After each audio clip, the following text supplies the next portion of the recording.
Boa noite. De qual estado e a que horas você está ouvindo isso? O ano é 1485 e você está em Florença, no coração da Renascença. Sua jornada como aprendiz de pintor começa muito antes de o sol tocar as telhas de terracota da cidade, em um silêncio que só é quebrado pelos seus próprios movimentos. O cheiro da matéria crua domina o ar do ateliê. É um aroma de terra úmida, de minerais frios e de poeira antiga, que se mistura à fragrância distante do óleo de linhaça. Você sente o frio da laje de pedra sob seus pés descalços, uma sensação constante que te mantém desperto e focado na tarefa que tem pela frente. A luz que entra pela janela alta é pálida, quase cinzenta, e ilumina as partículas de pó que dançam no ar a cada movimento seu. Diante de você, sobre uma pesada placa de pórfiro, repousa um pedaço de terra verde. Não parece nada especial, apenas uma rocha opaca, quebradiça, que mancha seus dedos com um pó pálido e seco. É seu trabalho transformar essa pedra bruta em algo que possa dar vida a uma paisagem ou ao manto de uma figura sagrada. Esta é a verdadeira alquimia das cores, e ela começa com esforço. Sua mão direita segura a moleta de vidro, um instrumento pesado e liso, com a base arredondada. Você a posiciona sobre os fragmentos menores da rocha e começa o movimento. É uma dança circular, lenta e constante. O som que preenche o silêncio da manhã não é musical. É um rangido seco, o atrito da pedra contra a pedra, um barulho que entra pelos ouvidos e se instala na base da sua nuca. Seus ombros começam a queimar depois de alguns minutos. O peso do seu corpo se projeta para a frente, empurrando a moleta contra a placa com uma pressão controlada. Se você usar força demais, pode arranhar a placa ou criar um pó grosso e inútil. Se usar de menos, o processo levará uma eternidade. É um trabalho de paciência, uma meditação forçada que exige todo o seu foco.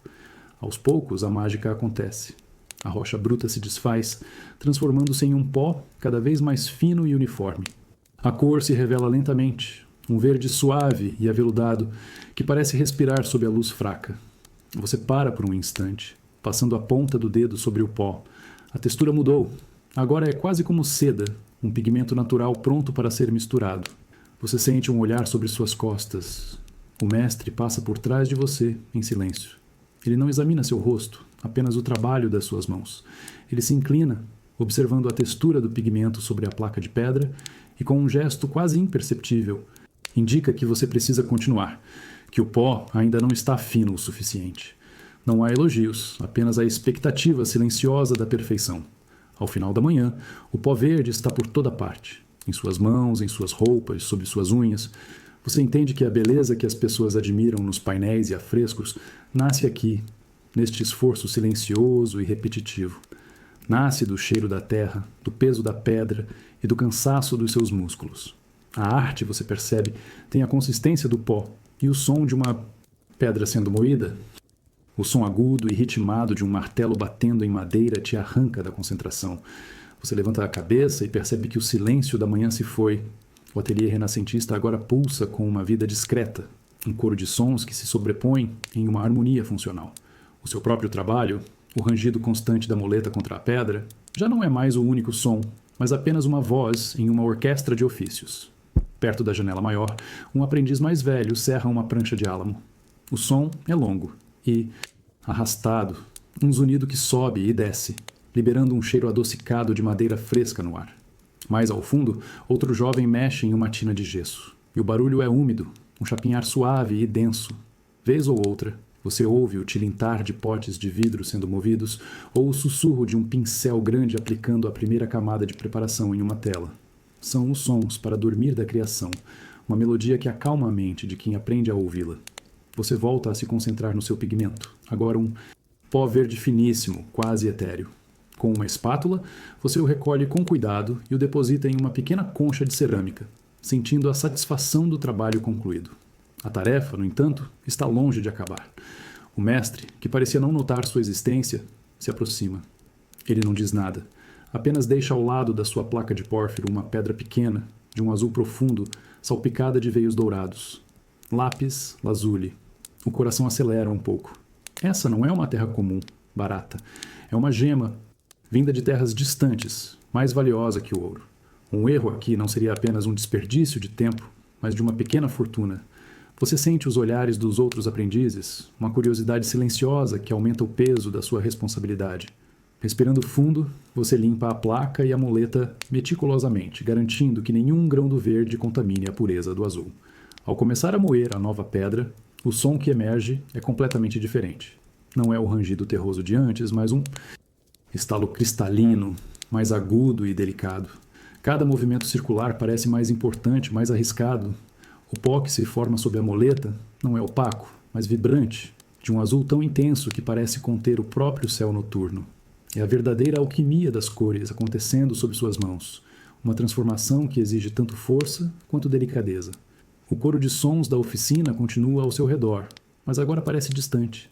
Sua atenção está toda ali, no atrito do vidro contra a gema preciosa, no nascimento de uma cor que um dia fará alguém parar e sonhar. Você entende que cada som neste lugar, do martelo à serra, é parte de um mesmo feitiço. Não é barulho, é a linguagem silenciosa dos bastidores da arte. Um ritmo que guia suas mãos e aquieta a alma, transformando a ansiedade em foco absoluto. Sua mão já não sabe mais onde termina a pele e onde começa o vidro frio e pesado da moleta. O instrumento se tornou uma extensão do seu braço, uma parte de você. A tarefa de moer pigmentos, que antes era uma série de movimentos desajeitados, agora se transformou em um ritmo que seu corpo inteiro parece ter memorizado. É uma rotina que começa antes do pensamento, uma espécie de meditação guiada pelo peso da pedra e pelo cansaço dos músculos. Hoje, a pedra é um vermelho ocre, denso e teimoso. Para transformá-lo em pó, o movimento não pode vir apenas do seu pulso ou do seu braço. Você aprendeu que a força precisa nascer dos seus pés, firmemente plantados no chão.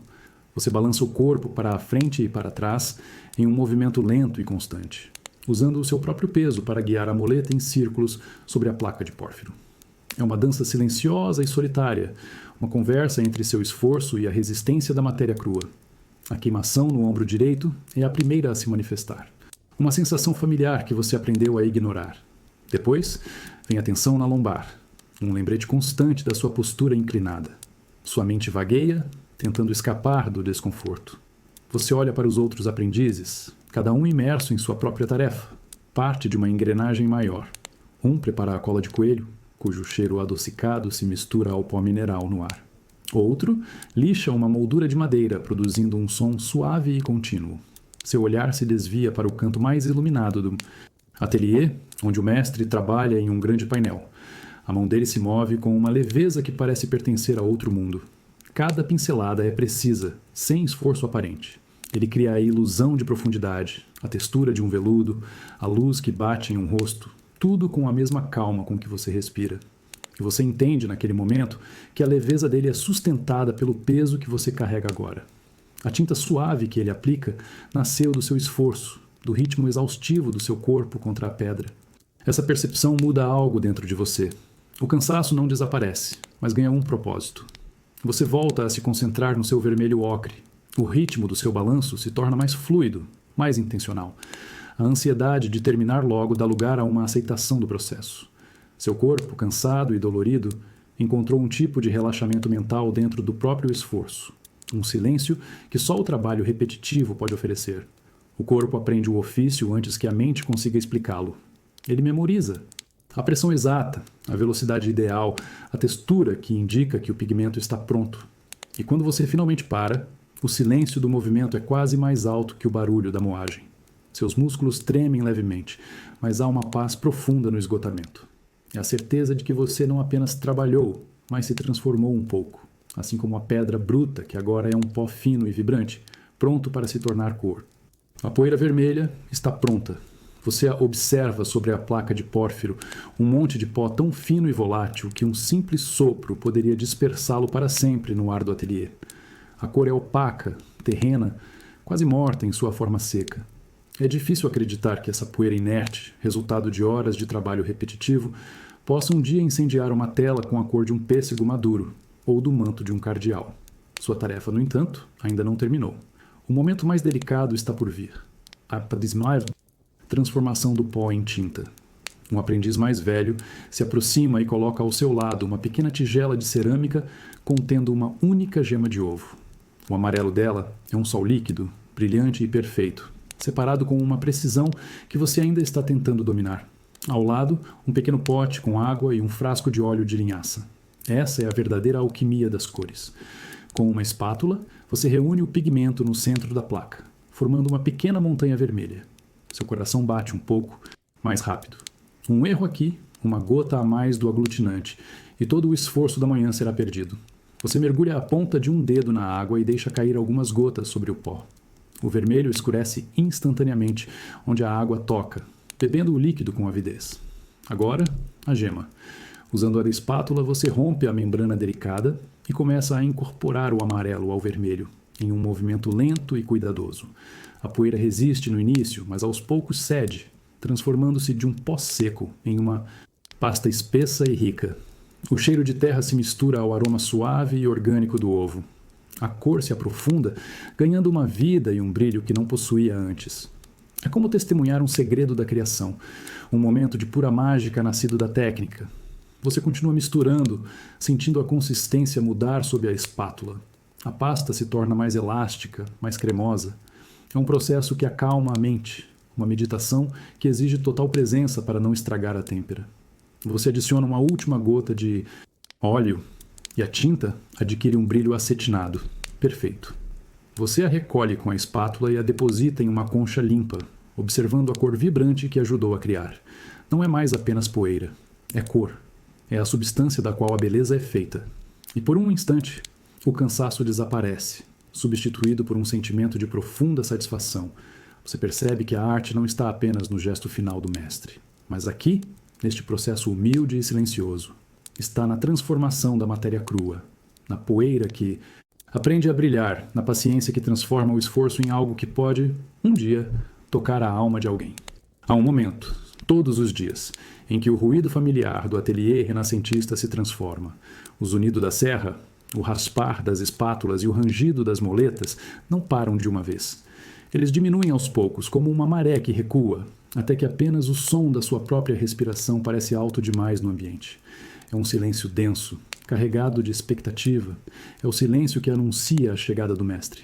Você está organizando as conchas de pigmentos que preparou, alinhando os tons de terra e os ocres em uma prateleira de madeira escura.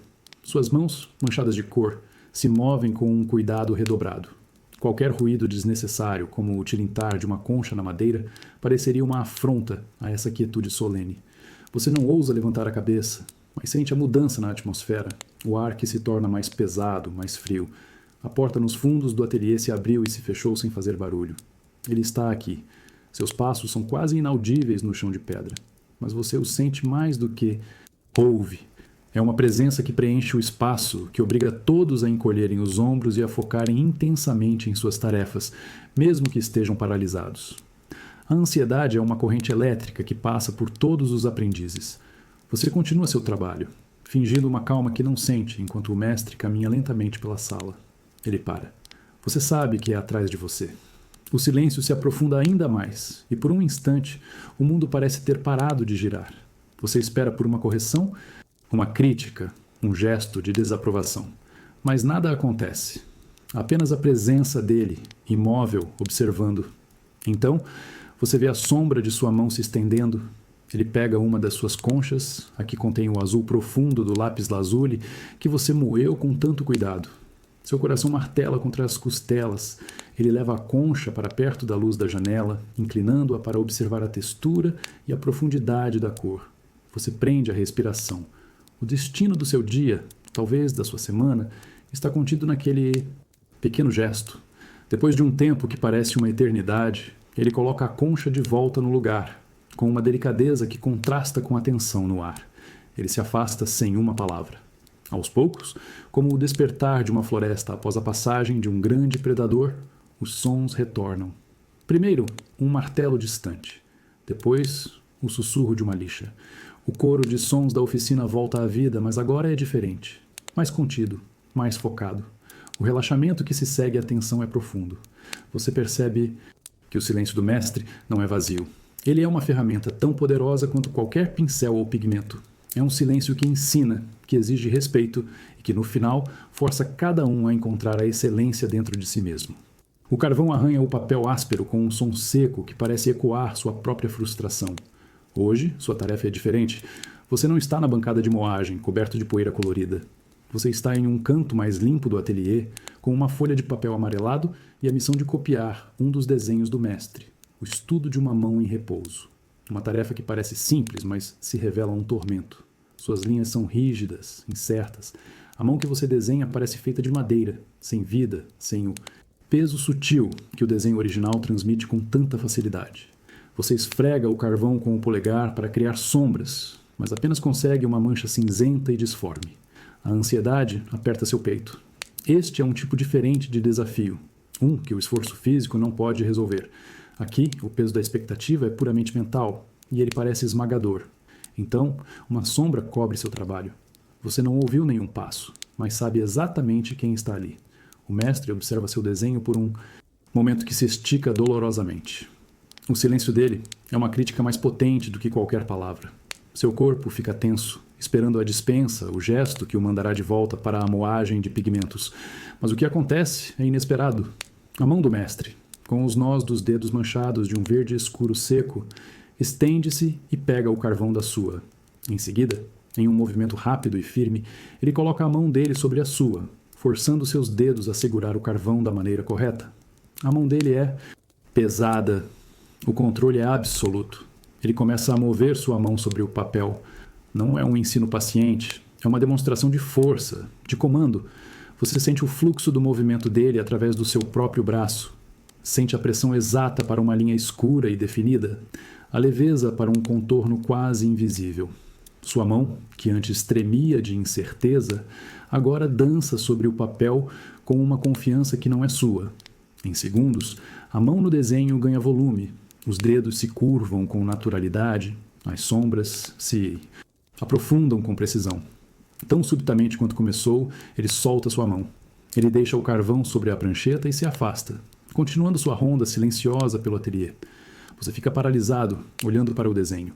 Suas linhas desajeitadas ainda estão ali, por baixo dos traços perfeitos que a mão dele forçou a sua a fazer. O alívio se mistura com um desânimo profundo. A distância entre o que você é e o que ele espera que você se torne parece um oceano. Você entende que o aprendizado não é apenas sobre técnica, mas sobre quebrar a si mesmo e se reconstruir à imagem da perfeição.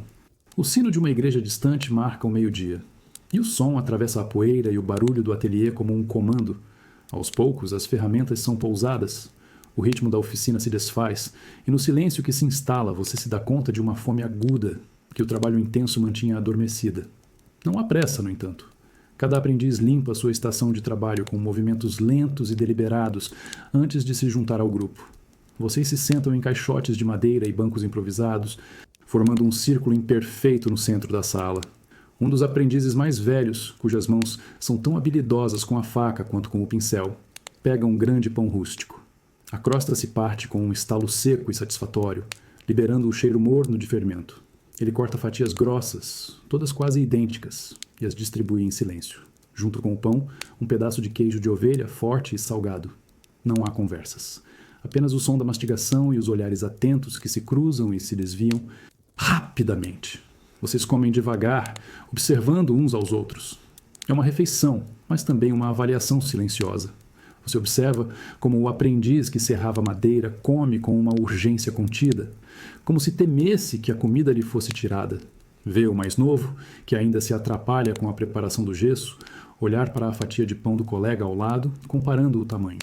Neste círculo, a hierarquia não desaparece. Ela apenas muda de forma. O pão é repartido, mas a competição permanece no ar. Tão palpável quanto o cheiro de terebintina. Você come seu pedaço sentindo a textura áspera da farinha e o sal do queijo em sua língua. É um sabor simples que te ancora no presente, mas sua mente não descansa. Você se sente parte de uma irmandade de rivais, todos unidos pela mesma fome de comida e de reconhecimento. O aprendiz mais velho, o que repartiu o pão, te observa por um instante. O olhar dele não é hostil, nem amigável. É neutro, avaliador. Ele nota suas mãos, ainda manchadas pelo pigmento azul que você preparou mais cedo. Você percebe que até mesmo a forma como você segura seu pão, a limpeza de suas unhas, tudo é um testemunho silencioso do seu valor e do seu lugar aqui. Quando a última migalha é comida, o ritual se encerra. Um por um, vocês se levantam e voltam para suas tarefas. O breve relaxamento do corpo não consegue apagar a tensão da mente. A refeição foi um lembrete. Neste lugar, você nunca está sozinho e nunca está livre de julgamento. O pão alimenta seu corpo para o trabalho da tarde, mas são os olhares atentos que alimentam sua determinação de provar que você merece estar aqui. A tarde avança e você precisa de um pote de verniz que está na prateleira mais distante do outro lado do ateliê. O que parece um caminho simples é, na verdade, uma travessia por um território em constante movimento. Para chegar lá, você precisa participar de uma dança silenciosa, uma coreografia não ensaiada que todos os aprendizes parecem conhecer de cor. Seu primeiro movimento é uma pausa. Um rapaz carrega um painel de madeira recém-preparado com gesso e o caminho dele cruza o seu. Você espera, imóvel, até que ele passe, sentindo a brisa suave que o grande painel desloca no ar.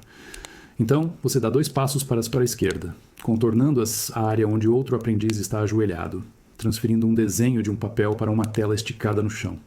Ele nem levanta a cabeça, confiando que você saberá respeitar o espaço dele. É uma dança de desvios e antecipações. Você se abaixa levemente para passar por baixo do braço estendido de um colega que alcança um pote na prateleira de cima. Ele, por sua vez, se inclina para trás para te dar passagem, tudo sem que os olhares de vocês se cruzem.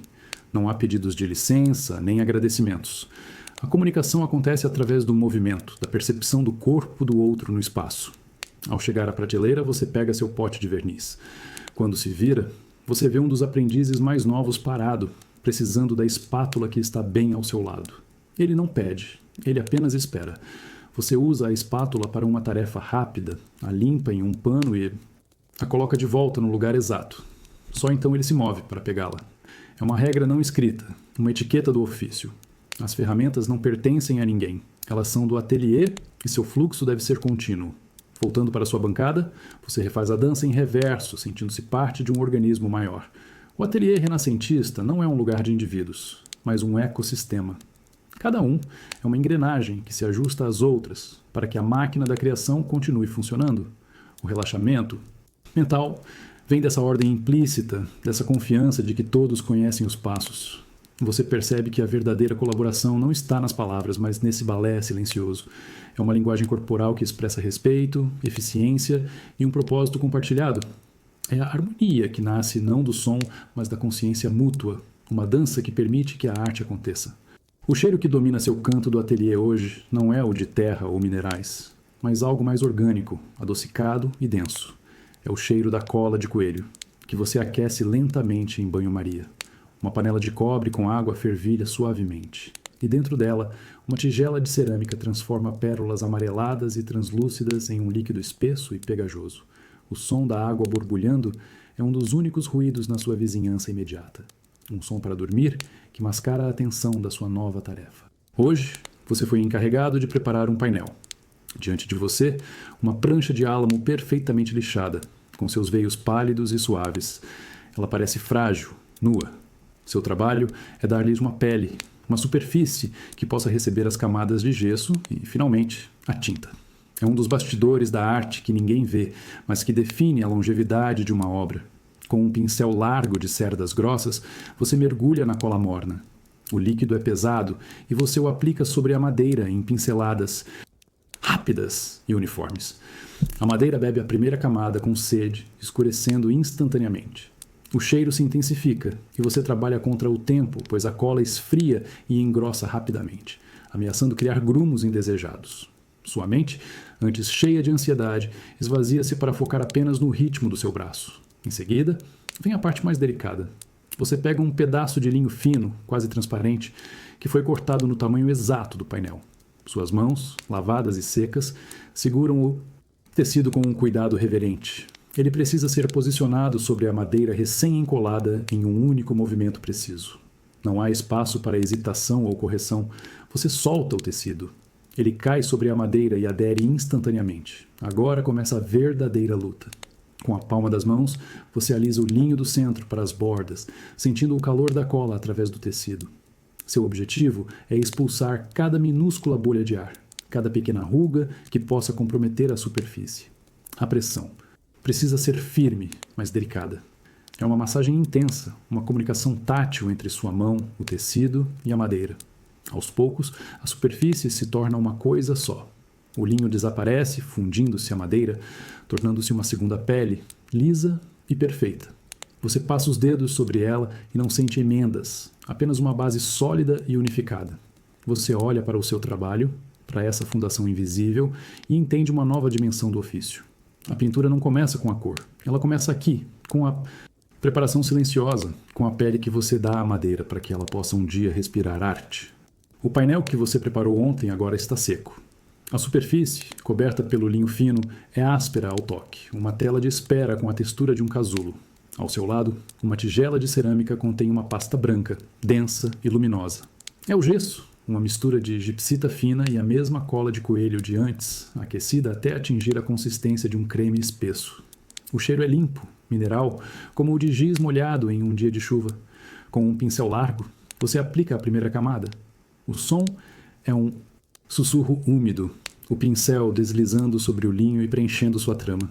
Você trabalha em faixas horizontais, da esquerda para a direita, cobrindo cada centímetro com uma camada fina e uniforme. Esta é uma tarefa de paciência, uma meditação guiada pelo ritmo lento da sua mão. Você aplica a camada e espera. A água evapora e o branco se torna mais pálido, mais opaco. Então, você aplica a segunda camada, desta vez na vertical. O objetivo é cruzar as pinceladas, criando uma base forte e estável, sem fraquezas. Você repetirá esse processo várias vezes, talvez 8 ou 10. Cada camada é uma promessa, uma preparação para a beleza que virá. A ansiedade de acertar é substituída por um relaxamento mental, uma imersão completa no movimento repetitivo e calmante. Aos poucos, a textura do linho desaparece sob o branco crescente. Quando a última camada está seca, o painel é uma placa branca e fosca, mas ainda imperfeita. A superfície tem as marcas sutis das cerdas do pincel. Agora começa a etapas, que exige o toque mais sensível. Você pega uma lâmina de metal lisa e um pedaço de osso polido. Com a lâmina você raspa suavemente a superfície, removendo as imperfeições maiores. O som é um arranhar delicado, como areia caindo sobre papel. Depois, com o osso, você começa a polir. O movimento é circular, leve e constante. É preciso sentir a superfície ou ouvir a resposta dela ao seu toque. Uma pressão a mais e você pode arranhar a base que levou horas para construir. Aos poucos, sob o atrito, a mágica acontece. O branco fosco começa a ganhar um brilho sutil. A superfície se torna cada vez mais lisa, mais fria ao toque. Ao final, você se afasta para admirar seu trabalho. O painel agora é uma superfície impecável, lisa e brilhante como um espelho de marfim polido. Ele reflete a luz da janela com uma suavidade leitosa. É uma tela perfeita, pronta para receber o desenho e a cor. Esta perfeição, no entanto, é anônima. Ela será coberta, escondida sob a obra final. Mas você sabe que ela está ali, a fundação silenciosa e impecável sobre a qual a arte do mestre irá florescer. A sua mão em concha segura um ovo, ainda ligeiramente morno do ninho. O peso é quase insignificante, a casca é lisa e frágil. É um contraste gritante com a pedra pesada e o pó mineral com que você costuma trabalhar. Hoje, sua tarefa não exige força, mas uma delicadeza que beira a prece. Você foi escolhido para preparar a têmpera para a paleta do próprio mestre, e um único erro pode manchar não apenas o seu dia, mas a sua reputação entre os outros aprendizes. Você respira fundo, sentindo o ar do ateliê, uma mistura de poeira, madeira e óleo de linhaça. Com um toque rápido e preciso contra a borda de uma tigela de cerâmica, você quebra a casca. O som é pequeno, mas atrai olhares discretos. Com cuidado, você passa a gema de uma metade da casca para a outra, deixando a clara escorrer para a tigela. O movimento é um balé aprendido, repetido mentalmente dezenas de vezes. Finalmente, a gema repousa, solitária, na palma da sua mão. É uma esfera perfeita e trêmula, um sol líquido que parece pulsar com uma vida própria. A sensação é estranha. A membrana é surpreendentemente resistente, mas você sabe que um aperto descuidado a faria romper. Você rola a gema suavemente para a outra mão, secando o excesso de clara na sua túnica. O silêncio ao seu redor parece ter se aprofundado. Agora vem o momento da verdadeira alquimia das cores. Você segura a gema entre o polegar e o indicador e, com um pequeno estilete, perfura a membrana com um toque mínimo. O líquido dourado escorre para uma concha limpa, um fio de pura essência. Você descarta a membrana vazia, um pequeno saco transparente e inútil. O que resta na concha é o aglutinante, o coração da tinta, a alma que dará vida aos pigmentos. Com um pequeno pincel, você adiciona algumas gotas de água, misturando até obter uma emulsão suave. Então, você pega uma pequena porção do pó de cinábrio, um vermelho vibrante e perigoso, que você mesmo moeu mais cedo. Ao tocar a gema, o pó seco e inerte se transforma. Ele bebe o líquido, despertando em uma cor rica, cremosa e luminosa. A cada volta do pincel, a tinta ganha corpo e brilho. É um milagre em miniatura. Você entende que a grande arte da Renascença, com seus rostos cheios de luz e tecidos que parecem reais, nasce deste momento humilde. Nasce de um ovo, de uma gema perfurada com a mão trêmula de um aprendiz. A permanência da cor, que durará séculos, é garantida por algo que estragaria em um único dia. É a mais pura e frágil das magias. A rocha na sua frente não promete nada. É um pedaço de malaquita, um bloco opaco de um verde escuro, quase preto, atravessado por faixas mais pálidas que parecem veios de gordura. Ela é pesada na mão, fria e sem brilho. Se você a encontrasse em uma estrada, provavelmente a chutaria para longe sem pensar duas vezes. No entanto, o mestre a colocou em sua bancada, um desafio silencioso. Você começa o trabalho, quebra a rocha em pedaços menores com um martelo. E o som é surdo, decepcionante. Não há o estalo cristalino do lápis lazuli ou a dureza teimosa do cinábrio. É apenas uma pedra comum se partindo. Você leva os fragmentos para a placa de pórfiro e começa a moer. O pó que se forma no início é um verde pálido, acinzentado, quase da cor de mofo. Uma ansiedade sutil te aperta. Será que você está fazendo algo errado? Mas você confia no processo. Você confia no ritmo do seu corpo, na pressão constante da muleta, na memória dos seus músculos. O som da moagem é suave, um sussurro arenoso. É um som que convida ao relaxamento mental, que esvazia a mente e a concentra na tarefa. Com o tempo, algo começa a mudar. O pó se torna mais fino e a cor lentamente parece se aprofundar, como se estivesse despertando de um sono de milênios. Quando o pó está fino como farinha, você o recolhe com a espátula. Ele ainda parece modesto, um verde terroso sem a promessa de glória. É agora que a verdadeira alquimia das cores acontece. Você adiciona uma gota da têmpera de ovo que preparou. No exato instante em que o líquido dourado toca o pó, a transformação é instantânea e chocante. O verde opaco explode em uma cor vibrante, um tom de esmeralda tão vivo que parece conter luz própria. Você continua a misturar com o pincel, e a cada movimento, a tinta se torna mais rica, mais luminosa. Não é mais um pó. É uma joia líquida, um pequeno poço de cor que reflete a luz da janela com um brilho intenso. A rocha feia e sem vida se tornou algo digno de adornar o manto de uma santa ou a folhagem de uma paisagem paradisíaca. Você para por um momento, hipnotizado pela cor na sua concha. Você aprendeu algo importante hoje. A beleza não está sempre na superfície. Às vezes ela está escondida no coração da matéria mais humilde, esperando pacientemente pelo toque certo, pelo esforço persistente que irá libertá-la. É um segredo que a pedra te contou e que agora você guarda dentro de si. O cheiro acre do pó de carvão paira no ar. Você está ajoelhado diante do painel branco e liso como o marfim que você mesmo preparou, sentindo o frio da madeira através do tecido da sua calça. Nas suas mãos, você segura o desenho original do mestre. Um papel fino e frágil que carrega o esboço de uma virgem com um menino. O papel está coberto de pequenos furos, feitos com uma agulha fina ao longo de cada linha do desenho, um trabalho tedioso que consumiu toda a sua manhã. Agora, o momento da verdade. Com um cuidado extremo, você posiciona o desenho sobre o painel. Um movimento em falso, um rasgo no papel, e o trabalho de dias pode ser perdido. Você prende as bordas do papel com pequenos pesos de chumbo, sentindo o metal frio contra a madeira quente do painel. A imagem está perfeitamente alinhada. Uma sombra de si mesma sobre a superfície imaculada. Em sua outra mão, você tem uma pequena bolsa de musselina, cheia de pó de carvão. Ela parece um saquinho de especiarias, mas seu conteúdo é apenas escuridão concentrada. A ansiedade faz seu coração bater mais rápido. Esta é uma tarefa de precisão, não de força. Uma batida forte demais, e o pó se espalhará, manchando a pureza do gesso. Uma batida leve demais, e a imagem não será transferida. Você começa a bater levemente a bolsa de carvão sobre o papel. O som é um pof suave e abafado, um som para dormir que contrasta com a tensão do momento. A cada batida, uma pequena nuvem de pó preto atravessa os furos da agulha e se deposita sobre o painel branco. Você trabalha metodicamente, cobrindo cada linha, cada contorno do rosto, cada dobra do manto. É um trabalho que exige um ritmo constante. uma meditação guiada pela repetição do gesto.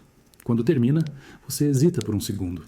Então, com a respiração presa, você retira os pesos de chumbo e, com a ponta dos dedos, levanta o papel com um cuidado infinito.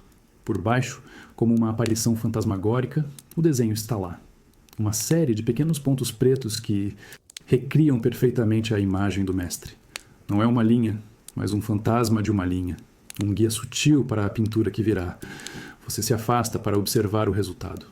O desenho pontilhado parece delicado, etéreo, quase um sonho sobre a superfície branca. É uma base frágil que um simples sopro poderia apagar. E, no entanto, é o esqueleto da obra-prima que nascerá ali. Você sente um profundo relaxamento mental, a satisfação de ter executado uma tarefa crucial com perfeição. O bastidor da arte. É feito desses momentos, de pó, de papel e da respiração suspensa de um aprendiz. Sua mão treme. Não é de frio nem de cansaço.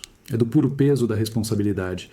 Em sua mão esquerda você segura uma pequena concha com tinta preta, diluída até se tornar quase transparente. Na direita, um pincel finíssimo, com a ponta feita de um único pelo de esquilo. Sua tarefa é conectar os pontos de carvão no painel, transformando o esboço fantasmagórico em um contorno permanente. É o contorno sagrado da Virgem, e sua mão é a primeira a dar-lhe forma. Você mergulha a ponta do pincel na tinta, apenas a pontinha. Um excesso de tinta e a linha ficará grossa, borrada. Você aproxima o pincel do painel, e a ponta parece dançar no ar, relutante em tocar a superfície imaculada. A ansiedade é um nó na sua garganta. Os outros aprendizes continuam seus trabalhos, mas você sente os olhares deles, a expectativa silenciosa. Finalmente você toca o painel. O som é inexistente, um toque mais leve que um sussurro. Com um movimento contínuo, você começa a traçar a linha, seguindo o guia dos pontos de carvão. Você precisa prender a respiração para manter a mão firme. A linha se estende, um fio de aranha negro sobre o branco, definindo a curva suave do rosto da Virgem. É um ato de fé. Fé na sua mão, na sua respiração, no seu treinamento. Você trabalha em silêncio absoluto, a mente focada em nada além da ponta do pincel e da linha que nasce dela. O mundo ao redor desaparece. Não há mais ateliê, nem outros aprendizes, nem mestre. Existe apenas você, o painel e a imagem que está ganhando vida sob seu toque.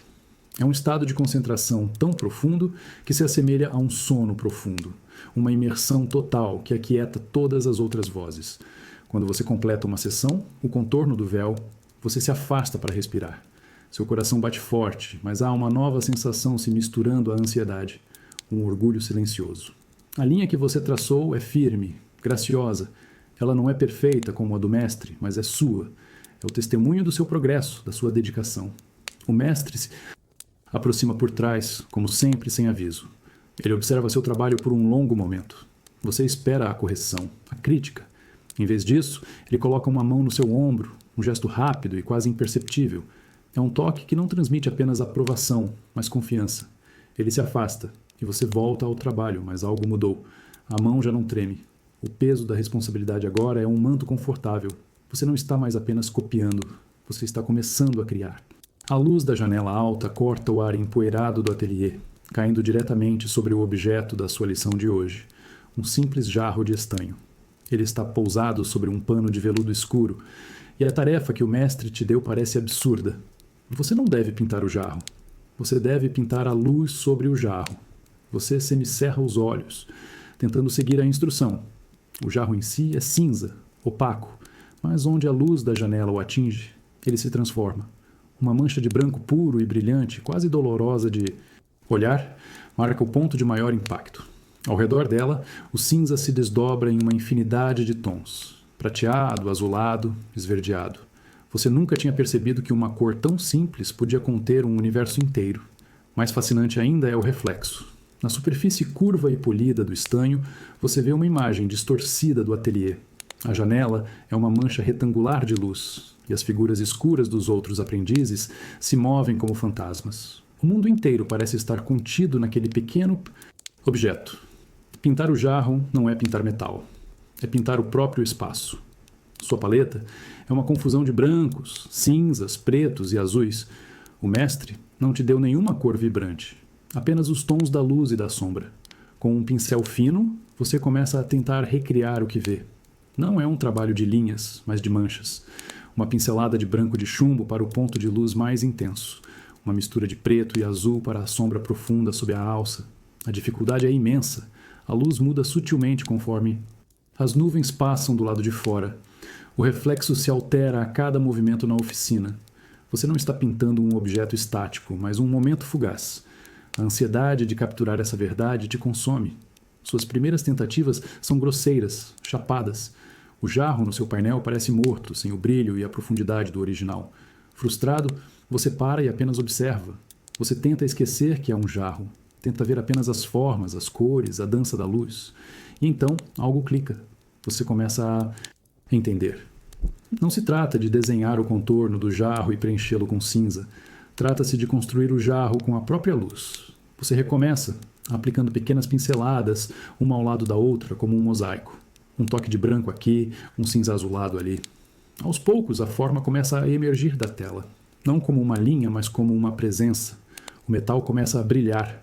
O reflexo ganha profundidade. A luz não está mais sobre o jarro. A luz é o jarro. Você sente um relaxamento profundo. A calma que vem da compreensão. O mundo, você percebe, não é feito de coisas, mas de como a luz decide revelá-las. Você está tão focado na luz que quase se esquece da sombra. O mestre, que observava de longe, se aproxima e, sem dizer uma palavra, aponta para a base do jarro de estanho. Ele aponta para a sombra que o jarro projeta sobre o veludo escuro.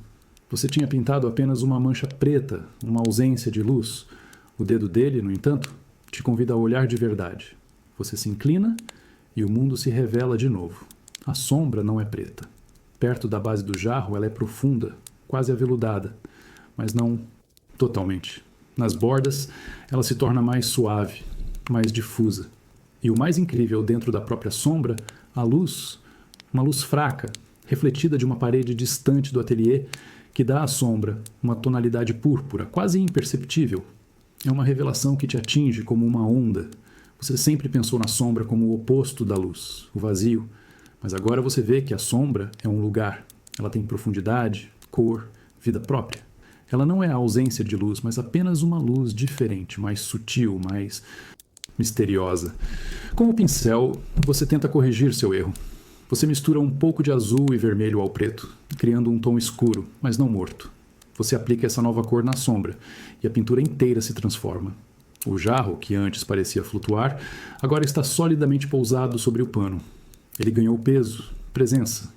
A sombra deu realidade à luz. O mestre observa sua correção. Ele não sorri, mas há um brilho de aprovação em seu olhar, antes de ele se afastar.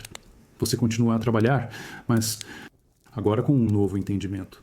A lição de hoje não era sobre pintar um jarro, era sobre aprender a ver, sobre entender que a beleza não está apenas no que é brilhante e óbvio, mas também no que é escuro e sutil. Ao final do dia, quando a luz da janela se vai e o ateliê mergulha na penumbra, você olha ao redor. Você não vê mais apenas objetos e pessoas. Você vê a dança complexa da luz e da sombra em tudo. A dobra de uma túnica, o contorno de um rosto, o espaço entre duas ferramentas. Tudo é um diálogo entre o que é revelado e o que é escondido. Você não é mais o mesmo aprendiz que começou o dia. Você não apenas aprendeu uma técnica. Você despertou um novo olhar. Hoje você saiu do ateliê.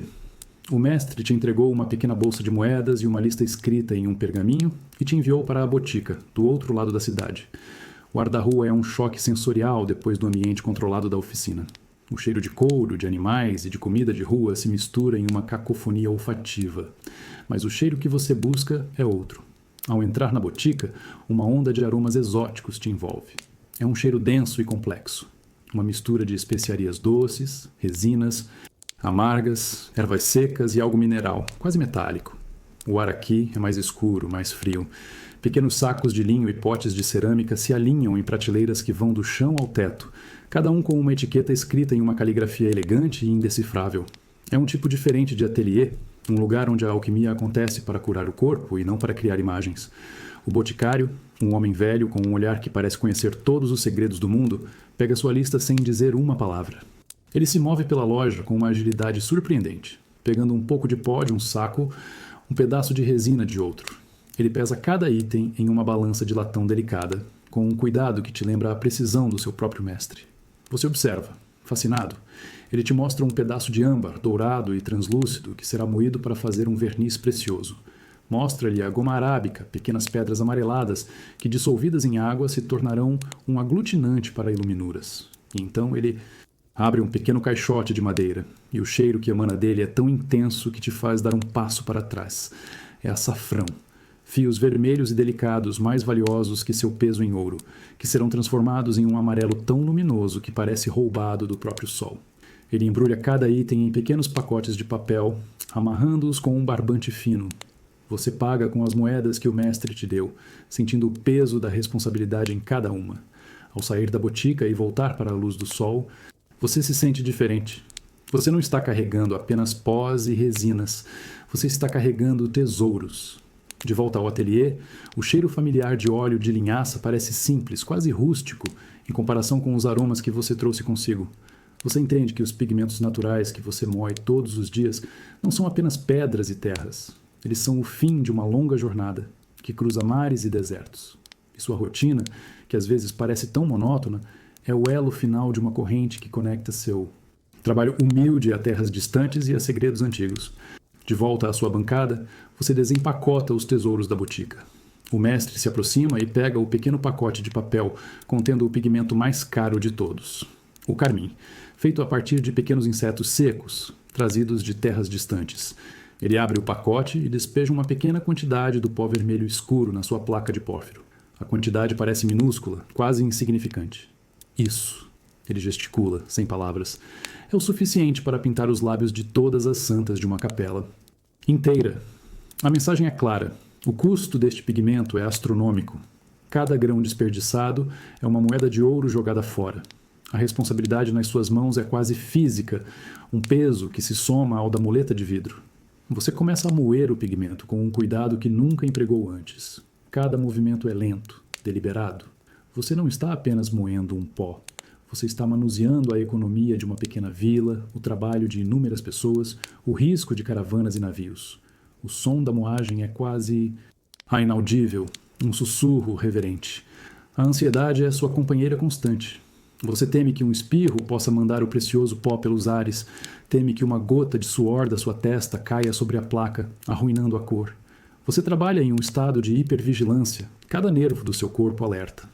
Os outros aprendizes parecem trabalhar em um mundo diferente, com suas terras ocres baratas e seus gessos abundantes.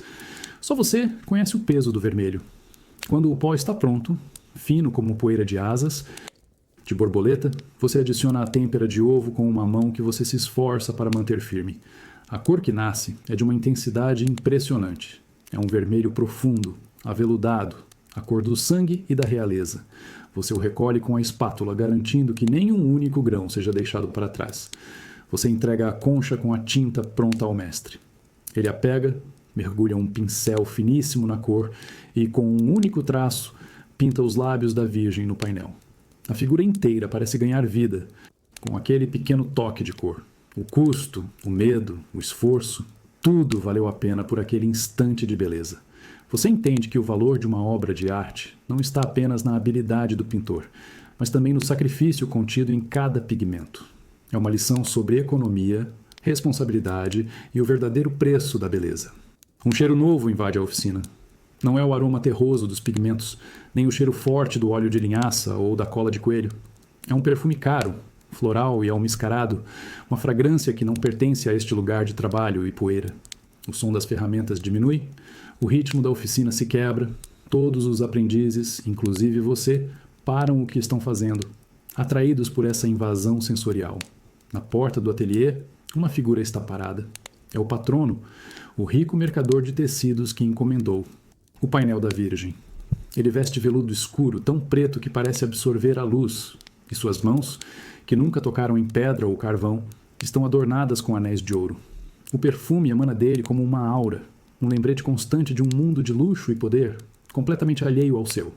O mestre se aproxima para recebê-lo, limpando as mãos em um pano com uma calma estudada. Não há sorrisos, apenas uma troca de olhares e um gesto que convida o patrono a entrar.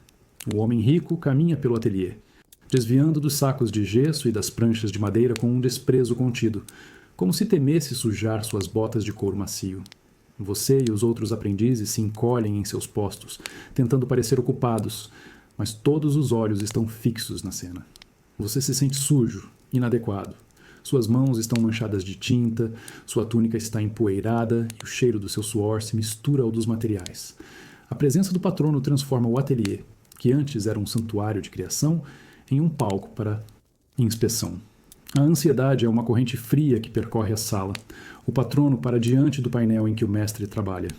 Ele o examina de perto, semicerrando os olhos, o queixo erguido em uma pose de conhecedor. Ele não toca na obra, mas seu olhar parece pesar e medir cada pincelada. Após um longo silêncio que parece durar uma eternidade, ele faz um aceno de cabeça quase imperceptível, uma aprovação, ou talvez apenas o fim da sua avaliação. Ele se vira e sai tão subitamente quanto chegou, deixando para trás apenas o eco do seu perfume caro. A fragrância paira no ar por alguns minutos, um fantasma de riqueza e poder.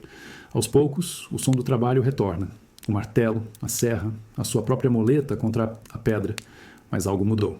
A lição de hoje não foi sobre cor ou luz. Foi sobre o fato de que a arte, por mais sagrada que pareça, também é uma mercadoria. Ela serve a um propósito que vai muito além da beleza, o de agradar quem pode pagar por ela. A visita do patrono deixou uma tensão no ar que o perfume caro não consegue disfarçar. O mestre, que normalmente se move com uma calma imperturbável, agora parece ter uma energia mais afiada, mais impaciente. Ele caminha pelo ateliê e seus olhos, antes focados apenas na perfeição da arte, agora parecem medir o progresso em relação ao prazo, ao dinheiro. Ele para na sua bancada.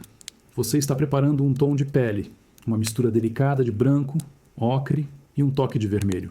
Ele pega o seu pincel, mergulha na tinta que você preparou e atesta em um pedaço de madeira. O olhar dele não é mais o de um professor avaliando um aluno. É o olhar crítico de quem está sob pressão. Ele franze a testa ligeiramente. A cor não está exatamente como ele queria. Sem uma palavra, ele pega a concha com o pigmento vermelho, o carmim caríssimo e adiciona um grão a mais à sua mistura. Apenas um grão. Ele mexe a tinta com o seu pincel e atesta novamente. Agora sim, a cor ganha uma vida, um calor, sutil que antes não possuía. Ele te devolve o pincel e aponta para o painel, um comando silencioso para que você comece a pintar uma área secundária, o fundo, as vestes de uma figura menor. Você obedece, sentindo o peso da urgência. A pintura, que antes era uma busca pela beleza atemporal, agora se tornou uma corrida contra o tempo. O relaxamento mental que você encontrava no trabalho repetitivo foi substituído por uma ansiedade aguda. Cada pincelada parece ser observada, julgada não apenas por sua qualidade, mas por sua velocidade. Você olha para o mestre que voltou a trabalhar no rosto da Virgem. A mão dele, no entanto, não demonstra pressa. Cada traço é tão preciso e calmo quanto antes. E então você entende. A pressão que o patrono trouxe não afeta a qualidade do trabalho dele, mas acelera todo o resto. Ele te usa, e aos outros aprendizes, para cuidar das partes menos importantes, para que ele possa dedicar seu tempo precioso ao que realmente importa. O milagre da criação nos rostos e nas mãos das figuras principais. Você continua a pintar o fundo, uma área que provavelmente ninguém notará em detalhes, mas você o faz com o mesmo cuidado de sempre. Você percebe que seu papel aqui não é apenas aprender, mas também servir de escudo. Seu trabalho e o de todos os outros aprendizes cria uma barreira de produtividade que protege o mestre da pressão do mundo exterior, permitindo que a verdadeira arte floresça no centro de tudo, intocada pela urgência e pelo dinheiro. O som que te acorda não é o silêncio pesado que antecede o amanhecer no ateliê. É um ruído distante, mas persistente. Uma mistura de música, vozes altas e o estouro ocasional de fogos.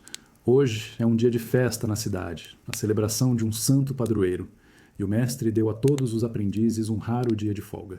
Pela primeira vez em meses, você não precisa se levantar antes do sol. Você sai para as ruas e o mundo parece ter sido pintado com uma paleta diferente. O cinza habitual das pedras e das paredes foi substituído por uma explosão de cores. Bandeiras e estandartes de guildas pendem das janelas, com seus vermelhos, azuis e dourados vibrantes. As pessoas, normalmente vestidas com tons sóbrios de marrom e bege, agora usam suas melhores roupas. Mulheres com vestidos verdes e amarelos, homens com túnicas púrpuras e chapéus adornados com penas. Você caminha em direção à praça principal e a multidão se adensa. O cheiro de vinho derramado e de carnes assadas no espeto substitui o Buda simples aroma de poeira e tinta do seu dia a dia. Malabaristas lançam tochas para o ar, músicos tocam alaúdes e tambores com uma energia contagiante, e dançarinos formam círculos que giram e se desfazem. É um caos organizado, uma celebração da vida em sua forma mais barulhenta e colorida. Você para, encostado em uma parede, e apenas observa. Mas você não observa como os outros. Seu treinamento no ateliê mudou a forma como você vê o mundo. Você não vê apenas um vestido vermelho. Você vê o carmim claro, a dificuldade de moer o pigmento, a delicadeza da têmpera de ovo. Você não vê apenas o azul do céu.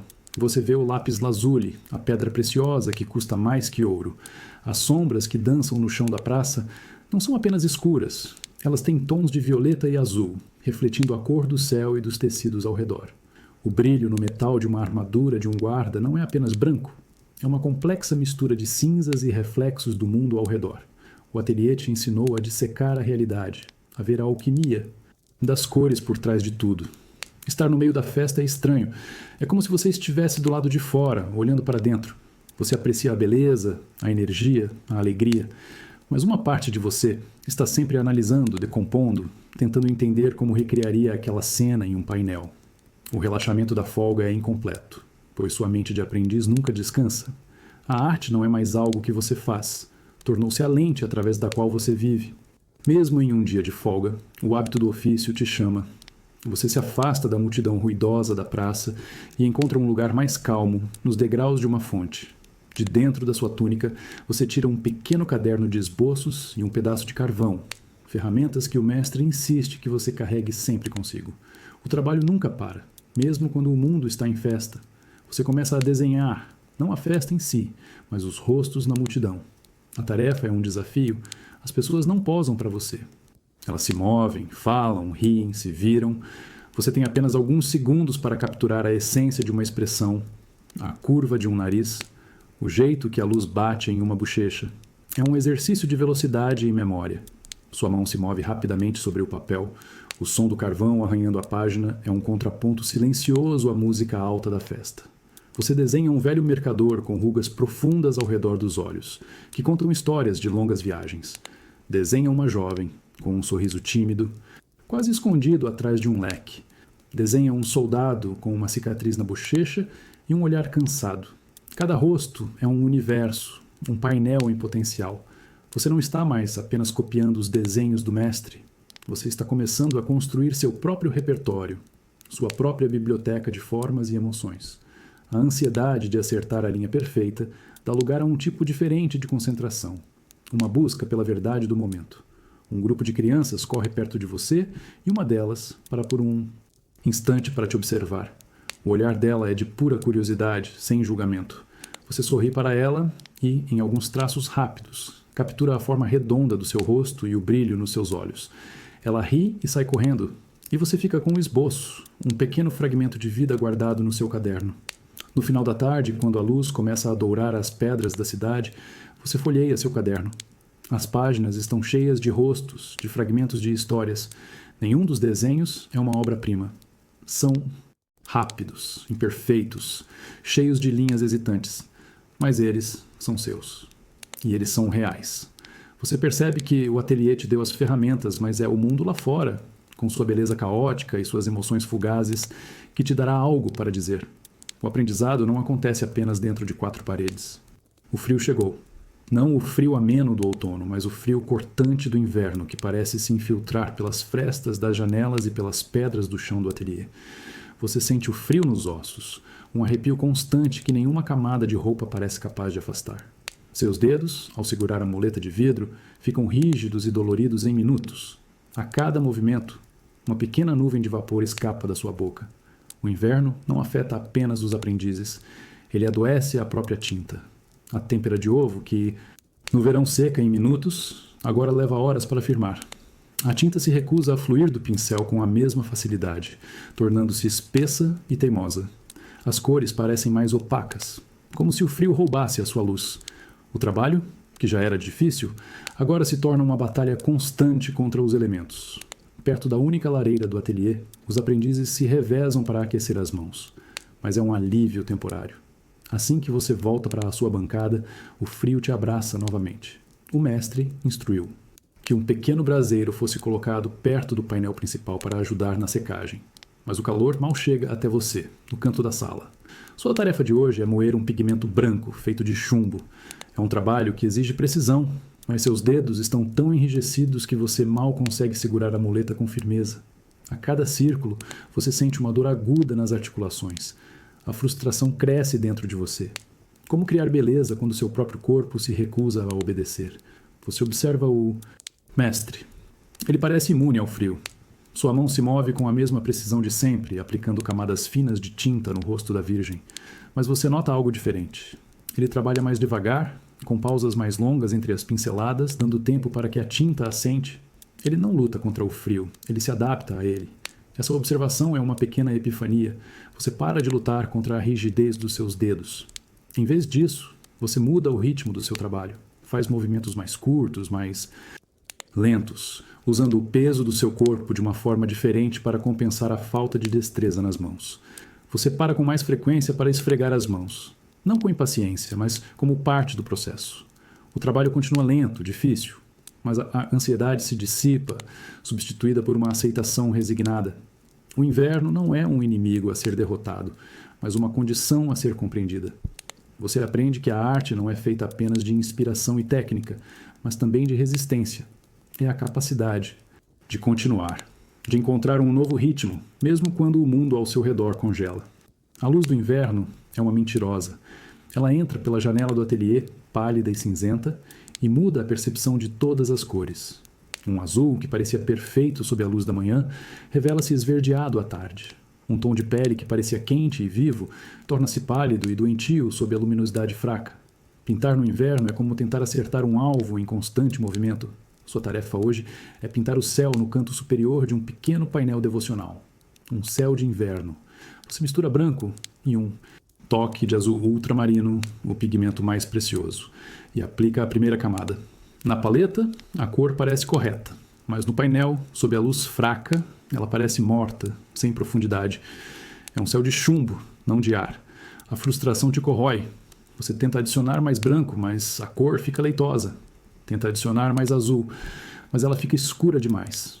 Você olha para o mestre, esperando por orientação, mas ele está imerso em seu próprio trabalho, lutando suas próprias batalhas contra a luz. Traiçoeira. Hoje, você está por conta própria. Para piorar, a luz muda constantemente. O sol aparece por trás de uma nuvem por um breve instante, e o ateliê é inundado por uma luz dourada. Todas as cores na sua paleta e no seu painel se transformam. O céu, que parecia cinza, agora tem reflexos dourados. Mas antes que você possa reagir, o sol se esconde novamente e a luz cinzenta retorna, deixando você confuso e incerto. Desesperado, você se lembra de uma lição do mestre. Ele uma vez disse que a cor não vive sozinha. Ela vive em relação às outras. Você para de se concentrar apenas no azul do céu e começa a pintar as pequenas nuvens brancas. Ao colocar o branco puro ao lado do azul, a mágica acontece. O azul, por contraste, ganha vida. Ele se torna mais profundo, mais vibrante. O céu começa a respirar. É uma lição difícil, aprendida da maneira mais dura. A luz pode te enganar, mas as leis da cor são constantes. Você continua a trabalhar, não mais lutando contra a luz, mas usando as relações entre as cores para criar a ilusão que deseja. O relaxamento mental vem dessa pequena vitória, dessa compreensão de que, mesmo nas condições mais adversas, existem princípios nos quais você pode confiar. O inverno no ateliê não é apenas uma estação de desconforto. É um professor severo. Ele te ensina sobre a paciência, a adaptação e a verdade fundamental de que a beleza, na arte, não é uma cópia da realidade, mas uma interpretação inteligente dela. É a arte de criar luz, onde ela mal existe. Um som agudo e estilhaçado corta o murmúrio constante do ateliê. Todos param. O som de um pote de cerâmica se partindo no chão de pedra é inconfundível. É o som do desastre. Seus olhos, e os de todos os outros, se voltam para a fonte do barulho. Um dos aprendizes mais novos, um menino que mal chegou há alguns meses, está paralisado, olhando para os cacos no chão. Ao lado dos cacos, uma poça de um verde vibrante se espalha lentamente, manchando a pedra. É a malaquita, a tinta que você mesmo ajudou a preparar mais cedo, a que nasceu de uma rocha opaca para se tornar uma joia líquida. Horas de trabalho, agora uma mancha disforme no chão. O silêncio que se segue é pesado, opressor. Ninguém se move. O menino está pálido, os olhos arregalados de pavor. Ele não olha para os cacos, mas para o mestre, que se aproxima lentamente. A ansiedade na sala é tão densa que você poderia cortá-la com uma espátula. Todos esperam a explosão, a repreensão severa, talvez até a dispensa do aprendiz. Desajeitado. O mestre para diante do menino. Ele não olha para o aprendiz, mas para a poça de tinta no chão. Ele se agacha, um movimento surpreendentemente ágil para sua idade, e toca a borda da mancha verde com a ponta do dedo. Ele a leva aos olhos, observando a consistência, a cor. Então ele se levanta e olha para o menino, mas não há fúria em seus olhos. Apenas uma calma fria, quase decepcionada. Ele não diz uma palavra. Apenas faz um gesto com a mão, um aceno curto e seco em direção à porta. É um comando silencioso, mais poderoso do que qualquer grito. O menino, com os ombros encolhidos, se vira e sai do ateliê, sem ousar olhar para trás. O mestre então se vira para você e para outro aprendiz mais velho. Ele aponta para a sujeira. A mensagem é clara. Limpem. Vocês se apressam em buscar panos e um balde de água. Enquanto você limpa a tinta cara do chão, sentindo a textura cremosa e fria nos seus dedos, você entende a lição. No ateliê, um erro não é apenas um erro. É um desperdício. E o desperdício é o maior dos pecados. A calma com que o mestre lidou com a situação é mais assustadora do que qualquer raiva. Revela um padrão de excelência tão elevado que a falha não é tolerada, nem mesmo discutida. Ela é simplesmente removida. Você esfrega o chão com mais força, prometendo a si mesmo que nunca será você a causar aquele som agudo e fatal. O resto do dia passa sob uma nuvem de silêncio. O lugar vazio do aprendiz que foi embora é um buraco na geografia familiar do ateliê, um lembrete constante do que aconteceu. Ninguém ousa falar sobre o incidente, mas ele está presente em cada gesto, em cada olhar trocado. O ritmo do trabalho é mais lento, mais cuidadoso. Cada um segura suas ferramentas com um pouco mais de firmeza, move seus potes de tinta com uma delicadeza exagerada. O mestre não diz nada. Ele volta ao seu painel e continua a pintar, como se nada tivesse acontecido. Mas o silêncio dele é diferente. Não é o silêncio concentrado de antes, mas um silêncio pesado, carregado de uma decepção que parece encher todo o espaço. É um silêncio que julga, que observa cada um de vocês. A ausência de palavras é a mais dura das repreensões. A você foi dada a tarefa de recomeçar a preparação da tinta de malaquita. Você pega a mesma rocha opaca, o mesmo martelo. Mas agora, cada ação é impregnada de um novo significado. O som do martelo quebrando a pedra parece ecoar a fragilidade do pote de cerâmica. O pó verde que se forma sob a moleta te lembra da mancha no chão. Você trabalha com uma concentração que beira a dor. Cada músculo do seu corpo está tenso.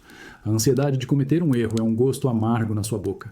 Você sente os olhares dos outros aprendizes sobre você, uma mistura de pena e de alívio por não estarem no seu lugar. Você se sente terrivelmente sozinho, mesmo no meio da sala cheia. Quando a tinta está finalmente pronta, você a coloca em um novo pote de cerâmica, com um cuidado quase cirúrgico. Você o leva até o mestre. Ele o pega da sua mão sem te olhar nos olhos. Ele mergulha o pincel na tinta e a aplica em uma dobra do manto de uma figura secundária. A cor é perfeita. Ele não diz nada. Ao final do dia, quando você limpa a sua bancada, você se sente exausto, não pelo trabalho físico, mas pelo peso emocional. O erro do outro aprendiz se tornou uma lição para todos. Ele ensinou sobre a precisão, sobre o custo dos materiais. Mas, mais do que isso, ensinou sobre a fragilidade da sua posição aqui. Você não é indispensável. Você é apenas mais uma mão, e mãos podem ser substituídas. A arte, você percebe, é um mestre cruel, que exige tudo e não perdoa nada. A noite caiu sobre a cidade, mas o trabalho no ateliê não parou. O prazo final para a entrega do painel se aproxima como uma tempestade no horizonte. O mestre decidiu que o trabalho continuaria noite adentro, uma ocorrência rara e temida por todos os aprendizes. O mundo lá fora dorme, mas aqui dentro a vigília começou. O ateliê, que durante o dia é um lugar de luz natural, agora é um reino de sombras dançantes. Dezenas de velas foram acesas e colocadas em candelabros e prateleiras. A luz delas é quente, amarelada e lança reflexos dourados nas ferramentas de metal e nos potes de cerâmica. O ar está pesado com o cheiro de cera de abelha derretida, um aroma doce e reconfortante que mal consegue disfarçar a exaustão no ar. Você está aplicando folhas de ouro em uma auréola. É um trabalho de delicadeza extrema, ainda mais difícil sob a luz trêmula das velas. Você segura uma folha de ouro finíssima com uma pinça. Ela é tão leve que a sua própria respiração pode rasgá-la. Você a deposita sobre a área preparada com uma mistura pegajosa e, com um pincel macio, a assenta no lugar. A folha adere e o ouro brilha na escuridão. Um pequeno sol particular. A fadiga pesa sobre você. Seus olhos ardem com a fumaça das velas e suas costas doem pela postura curvada. Você boceja e o mestre te lança um olhar cortante do outro lado da sala. Não há espaço para fraqueza. Você bebe um gole de água e volta ao trabalho. O som suave do pincel sobre a folha de ouro se misturando ao crepitar ocasional das chamas. O silêncio da noite é profundo, quebrado apenas pelos sons do ofício. Um aprendiz moe um pigmento em um ritmo lento e constante. Outro prepara um verniz e o cheiro de resina se mistura ao da cera. O mestre, incansável, aplica os últimos retoques de luz no rosto do menino Jesus. Sua mão firme como se fosse a primeira hora do dia. Trabalhar à noite é como entrar em um outro tempo, um tempo fora do tempo. O mundo se resume a este espaço iluminado por velas, a este pequeno universo de criação. A exaustão se transforma em um estado de transe, uma meditação forçada pela necessidade. Você não pensa mais, você apenas faz. E, no meio da madrugada, você para por um instante e olha para o painel. Sob a luz das velas, a cena sagrada parece ganhar uma vida nova, mais íntima e misteriosa. As cores parecem mais profundas, as sombras mais significativas. Você entende que a beleza, às vezes, precisa da escuridão para ser plenamente revelada. As velas, antes altas e firmes, agora são tocos de cera, e suas chamas tremulam, fazendo as sombras dançarem nas paredes como espectros cansados. A madrugada avança, e a exaustão no ateliê se tornou palpável, uma névoa espessa que pesa sobre todos. Os movimentos, antes precisos, agora são mais lentos, mais pesados. O silêncio é profundo, o silêncio de corpos que chegaram ao seu limite. Você olha para os outros aprendizes. Um deles, o que lixava as molduras, adormeceu sentado, a cabeça encostada. Ao na parede, a boca ligeiramente aberta. Ninguém o acorda. Outro, que misturava vernizes, move-se como um autômato, seus olhos vidrados e sem foco. Há uma camaradagem silenciosa na exaustão compartilhada. A competição e a hierarquia do dia a dia se dissolveram na necessidade mútua de simplesmente sobreviver à noite. Você mesmo sente suas pálpebras pesadas. Cada vez que você pisca, é uma luta para abrir os olhos novamente. Sua mente está embotada, e a tarefa de aplicar o ouro, que antes exigia tanta concentração, agora é feita em um estado de quase sonho. Você confia na memória muscular, na rotina que seu corpo aprendeu tão bem. Em um momento de quase delírio, você vê o mestre parar o que está fazendo. Ele se aproxima do aprendiz que dorme e, em vez de repreendê-lo, ele gentilmente remove a ferramenta da mão do rapaz e cobre seus ombros com um pano grosso para protegê-lo do frio. É um gesto de uma humanidade tão inesperada que te choca, que te faz questionar a imagem severa que você tinha dele. Ele então caminha até a sua bancada. Você espera uma correção, um comando. Em vez disso, ele pega um pequeno pão que estava guardado e o parte em dois, oferecendo um pedaço a você. Você aceita, e o pão seco e duro parece o melhor alimento que você já provou. Vocês comem em silêncio, lado a lado, enquanto as sombras dançam ao redor. Nesse momento, ele não é o mestre e você não é o aprendiz. Vocês são apenas dois homens, cansados, compartilhando um momento de trégua no meio de uma longa noite de trabalho. Não há lição de arte, nem de técnica. A lição é sobre resistência, sobre a força que se encontra na vulnerabilidade compartilhada. Quando a primeira luz pálida do amanhecer começa a se infiltrar pela janela, tingindo o ateliê de cinza, a vigília termina. As ferramentas são pousadas, as velas são apagadas. Vocês se arrastam para seus catres, exaustos, mas não derrotados. Você adormece instantaneamente, mas o sono não é vazio. Ele é povoado por sombras dançantes, pelo brilho do ouro e pelo gosto do pão repartido na escuridão. O ateliê está estranhamente silencioso. O ritmo habitual do trabalho foi interrompido por algo mais urgente, mais sombrio. Do pequeno cômodo nos fundos da oficina, onde o mestre dorme, vem um odor forte e amargo de ervas medicinais sendo fervidas. E de vez em quando, você ouve o som baixo de uma tosse seca, um murmúrio febril que corta o silêncio. O mestre adoeceu. A longa noite de vigília e a pressão do prazo cobraram seu preço. Um médico veio e foi embora, deixando para trás apenas o cheiro de suas poções e um ar de incerteza. Agora, a esposa do mestre cuida dele, uma figura silenciosa e eficiente que entra e sai do quarto com panos úmidos e tigelas de caldo. No ateliê, os aprendizes estão perdidos. Sem a presença orientadora e a mão firme do mestre, o trabalho parece sem propósito. Vocês tentam continuar com suas tarefas, mas a motivação se foi. Você moe um pouco de terra-sombra, mas o som da muleta parece alto demais. Quase uma ofensa ao silêncio doentio da casa. A hierarquia da oficina se desfaz. O aprendiz mais velho tenta dar ordens, mas sua voz não tem o peso da autoridade do mestre. Vocês se olham, uma ansiedade compartilhada no ar. O painel da Virgem, quase terminado, repousa no cavalete, uma obra-prima incompleta. Quem o terminará se o pior acontecer? A pergunta paira sobre todos, não dita, mas sentida. No meio da tarde, a esposa do mestre se aproxima de você. Ela não diz nada, mas seu olhar é um pedido. Ela te entrega uma tigela de água fresca e um pano limpo e aponta para o quarto. Seu coração acelera. É uma honra, mas também um fardo. Você é escolhido para ajudar a cuidar dele. Você entra no quarto escuro. O mestre está deitado, pálido, a respiração rasa. Ele parece menor, mais frágil, despido da aura de poder que o cerca no ateliê. Você umedece o pano e o coloca na testa quente dele. Ele abre os olhos por um instante e te encara. Não há reconhecimento, apenas a confusão da febre. Naquele momento, ele não é o grande artista, o gênio da Renascença. Ele é apenas um homem, vulnerável como qualquer outro. E você, o humilde aprendiz, é quem cuida dele. Você entende que a linha que separa a força da fraqueza, a saúde da doença, é terrivelmente fina. E a arte, por mais eterna que pareça, depende da fragilidade de um corpo mortal. Os dias se arrastam na ausência do mestre. O trabalho no ateliê não pode parar, pois as contas continuam a chegar. Agora, o peso do trabalho é dobrado. Você e os outros aprendizes mais velhos precisam não apenas fazer suas próprias tarefas, mas também tentar avançar nos trabalhos que antes eram exclusividade do mestre. Você se vê diante de um pequeno painel, uma encomenda menor de um santo para uma capela particular. A tarefa é pintar as dobras de um manto. Você tenta se lembrar de todas as lições, de como a luz e a sombra definem o volume, de como a cor muda na transição. Mas sem o olhar corretivo do mestre, você se sente como um barco sem leme. Suas pinceladas são hesitantes, inseguras. A exaustão é sua companheira constante. Você dorme menos, trabalha mais. A responsabilidade te consome. Você precisa preparar todos os pigmentos, supervisionar os aprendizes mais novos, garantir que as encomendas menores sejam entregues a tempo para manter o fluxo de dinheiro. A arte se tornou um negócio e você, um gerente relutante. O medo da fragilidade se instala em você.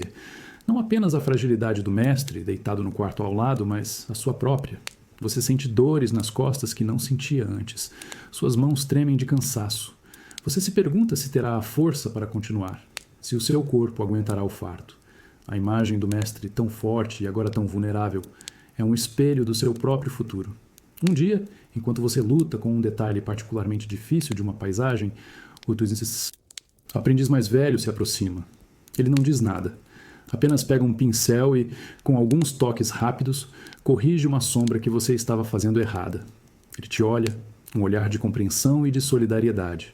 Naquele momento, algo muda. A hierarquia se quebra e vocês se tornam iguais, unidos pelo desafio. Vocês começam a se ajudar, a compartilhar conhecimento. Um te mostra um truque para misturar um verde mais vivo. Você ensina a outro como aplicar a folha de ouro sem rasgá-la. A oficina, antes um lugar de competição silenciosa, se torna um espaço de colaboração forçada pela necessidade. Vocês não são o mestre. O trabalho de vocês não tem a mesma genialidade. Mas vocês mantêm a oficina funcionando, vocês honram os compromissos, e no processo, vocês descobrem uma força que não sabiam que tinham. A fragilidade do mestre os forçou a encontrar a própria resistência. O aprendiz mais velho, cujo nome é Lorenzo, assumiu a liderança do ateliê, na ausência do mestre. Ele faz isso com uma competência calma que te irrita e te admira ao mesmo tempo. Enquanto você luta com cada pincelada, a mão dele parece ter nascido para isso. Ele se move pelo ateliê, corrigindo um desenho aqui, ajustando uma mistura de cores ali, tudo com a mesma confiança silenciosa do mestre. Hoje, ele está trabalhando na parte mais difícil de um painel. as mãos de um anjo em oração. Você o observa de longe, fingindo estar concentrado no seu próprio trabalho de lixar uma moldura. A mão de Lorenzo é firme. O pincel finíssimo dança sobre a madeira, criando as curvas delicadas dos dedos, a sombra sutil sob as unhas, a textura da pele. Ele não hesita, não corrige. Cada traço é perfeito da primeira vez. Uma onda de inveja silenciosa te percorre. É um sentimento amargo que você tenta engolir, mas que permanece na sua garganta. Por que ele consegue e você não? Vocês começaram juntos. Passaram pelos mesmos treinamentos, moeram os mesmos pigmentos. Mas há uma distância entre vocês que parece impossível de cruzar. Ele tem o dom, o talento inato que o mestre viu desde o início.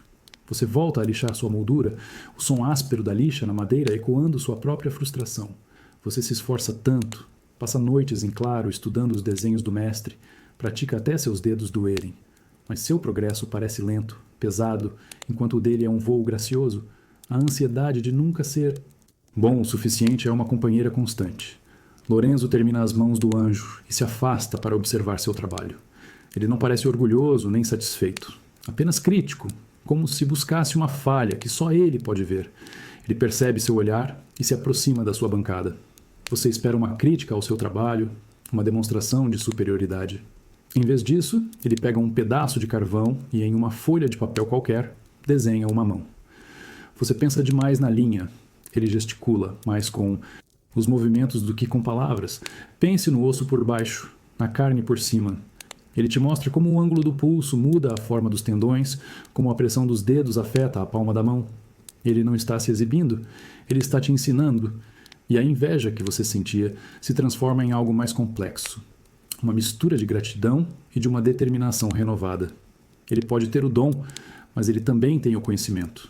E o conhecimento, ao contrário do dom, pode ser compartilhado. A lição de hoje é dolorosa, mas necessária. O caminho para a maestria não é apenas sobre talento, mas sobre a humildade de aprender com quem está à sua frente. A lição de Lorenzo, em vez de te dar confiança, plantou uma semente de dúvida que agora cresce e corrói a fé no seu próprio pulso. Você está diante de um pedaço de pergaminho tentando desenhar uma simples maçã. Antes, você teria apenas traçado o contorno. Agora você pensa na estrutura interna, no núcleo, nas sementes, na forma como a carne da fruta se curva. E ao pensar demais, sua mão congela. Você pega o carvão, mas ele parece estranho na sua mão. Você tenta traçar uma linha, mas ela sai, trêmula, incerta. A simplicidade se foi, substituída por uma complexidade que te paralisa. Você apaga a linha com o dedo, deixando uma mancha cinza. Tenta de novo. E de novo. O papel, antes limpo, agora é um campo de batalha de linhas fracassadas e borrões de frustração. A dúvida é um veneno. Ela te faz questionar cada movimento. Será que a curva está certa? A sombra está no lugar correto? A luz está muito forte? Você olha para a sua mão como se ela pertencesse a um estranho, uma ferramenta defeituosa que se recusa a obedecer aos seus comandos. A ansiedade de não ser bom o suficiente se transforma em uma certeza aterrorizante. Você não é bom o suficiente. Você se lembra dos seus primeiros dias no ateliê, da alegria simples de moer pigmentos, de ver a cor nascer da pedra. Era um trabalho duro, mas direto. Havia uma satisfação clara no resultado. Agora, o trabalho é mental, e a satisfação é uma miragem distante. Quanto mais você aprende, mais você percebe o tamanho do que não sabe. Você olha para o outro lado do ateliê. Lorenzo está aplicando verniz em um painel, um trabalho que exige paciência e um toque leve. Ele se move com uma economia de gestos, uma calma que parece vir de outro mundo. Ele não parece ser atormentado pela dúvida. Ele simplesmente sabe. E essa certeza dele apenas aprofunda a sua própria incerteza. Frustrado, você amassa o papel em uma bola e o joga em um canto. Você se levanta e vai até a sua antiga bancada de moagem. Pega uma pedra de terra verde e a moleta de vidro. Começa o movimento circular, familiar, o som do atrito da pedra, o peso do instrumento, o ritmo do seu corpo. Nesse trabalho físico, não há espaço para a dúvida. Há apenas a tarefa, o processo, o resultado tangível. E enquanto o pó verde se acumula na placa, você sente uma espécie de paz, um relaxamento que não vem da mente, mas do corpo. Talvez você pensa, o segredo não seja superar a dúvida, mas encontrar refúgio dela no trabalho que suas mãos ainda sabem fazer. O mestre está melhor. A febre cedeu, e embora ele ainda esteja fraco, sua presença voltou a ser sentida no ateliê.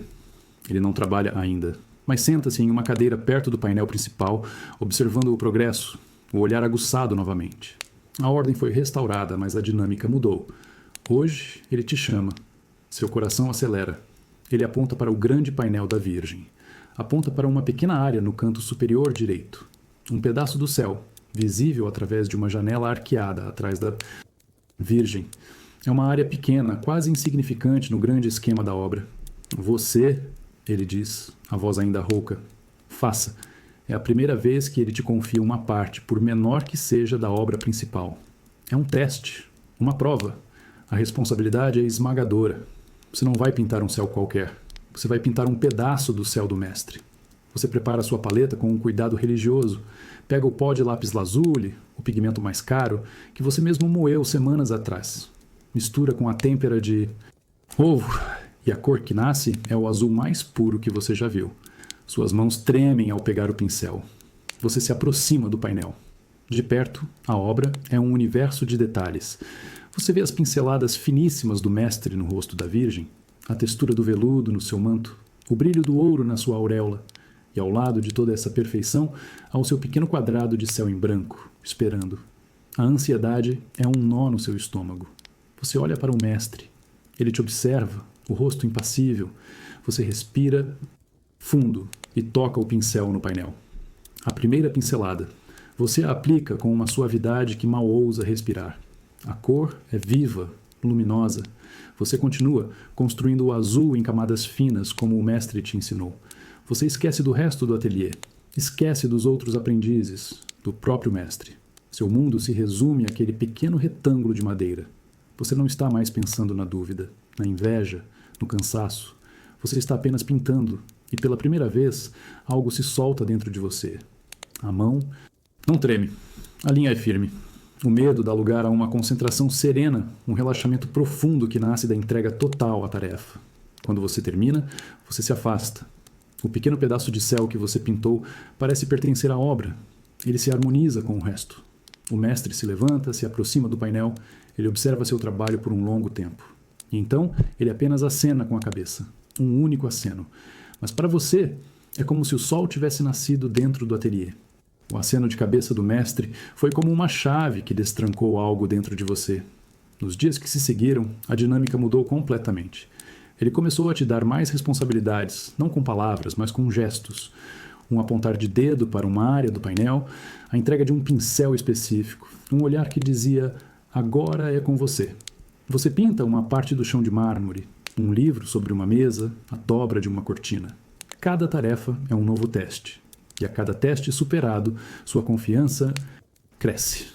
A dúvida que te paralisava antes ainda está lá, mas agora ela é uma voz baixa, não um grito. Você aprendeu a trabalhar apesar dela. O mais surpreendente é a confiança que o mestre deposita em você. Ele não fica mais atrás de você, observando cada pincelada. Ele te entrega a tarefa e volta para o seu próprio trabalho, confiando que você fará o seu melhor. Essa confiança implícita é mais poderosa do que qualquer elogio. Ela te faz querer ser digno dela. Hoje, ele te deu uma tarefa assustadora. Pintar a asa de um anjo que se ajoelha aos pés da Virgem. As asas são a especialidade dele, famosas por sua delicadeza e realismo. A ansiedade retorna, mas desta vez ela é diferente. É a ansiedade de um desafio, não a de um medo paralisante.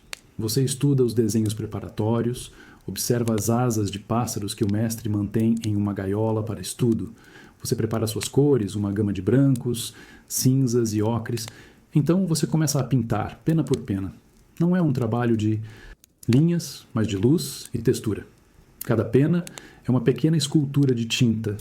O processo é lento, meditativo. Você se perde no trabalho e as horas passam sem que você perceba. O som do ateliê se torna um ruído de fundo distante. Seu mundo é a asa, a forma como a luz a toca, como cada pena se sobrepõe à outra. Quando você termina, a asa parece ter peso e leveza ao mesmo tempo. Ela parece real, pronta para se abrir e voar. Você se afasta, o coração batendo forte, e vê o mestre te observando. Ele se aproxima, examina a asa com um olhar intenso. Ele não diz nada. Apenas pega um pincel finíssimo, mergulha no branco mais puro e adiciona um único ponto de luz na ponta de uma das penas. Um único toque que faz a asa inteira vibrar com vida.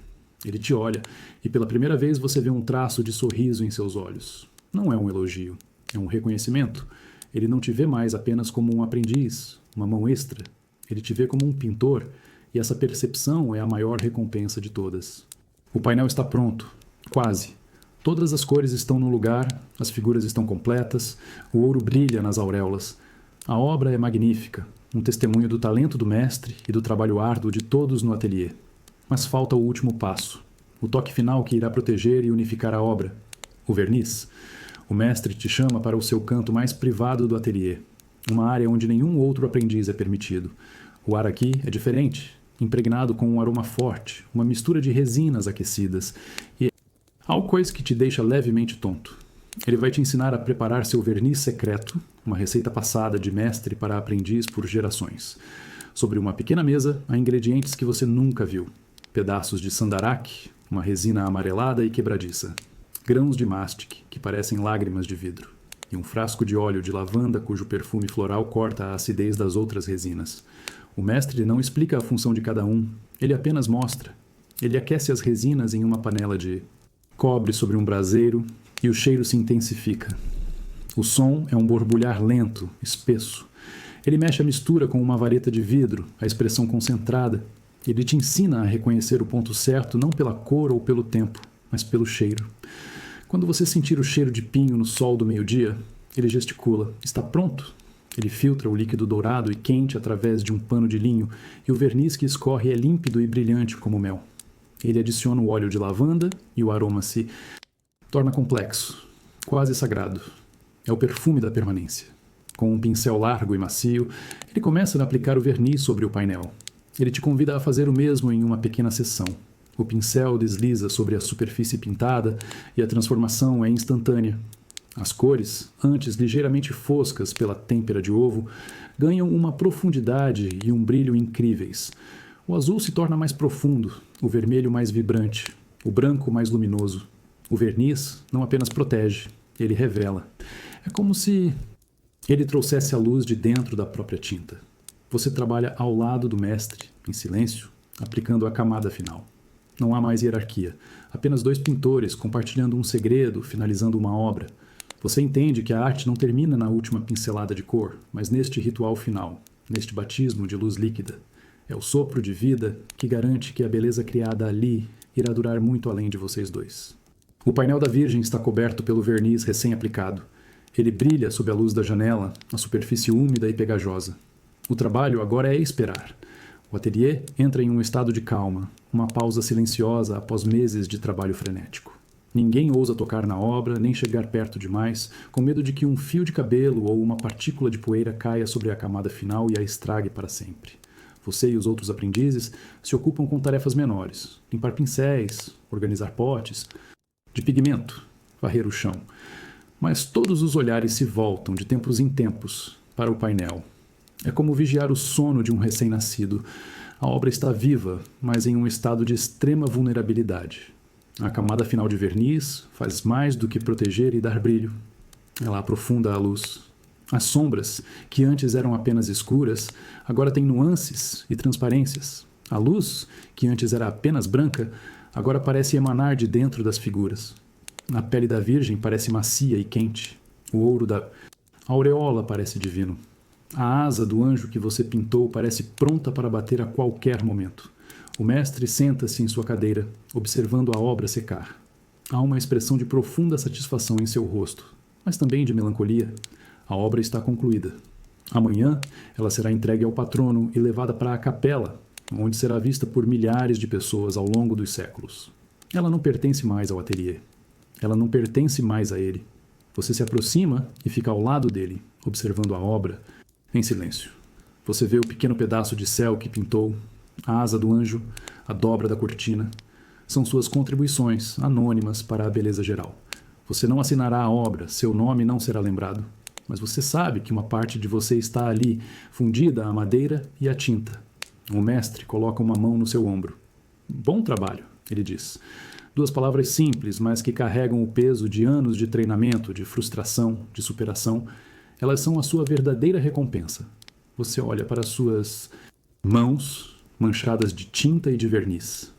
Elas não são mais as mãos desajeitadas do menino que chegou a este ateliê anos atrás.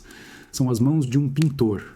A jornada foi longa e árdua, mas, ao olhar para a obra-prima concluída, você entende que cada momento de dor, de dúvida e de exaustão valeu a pena.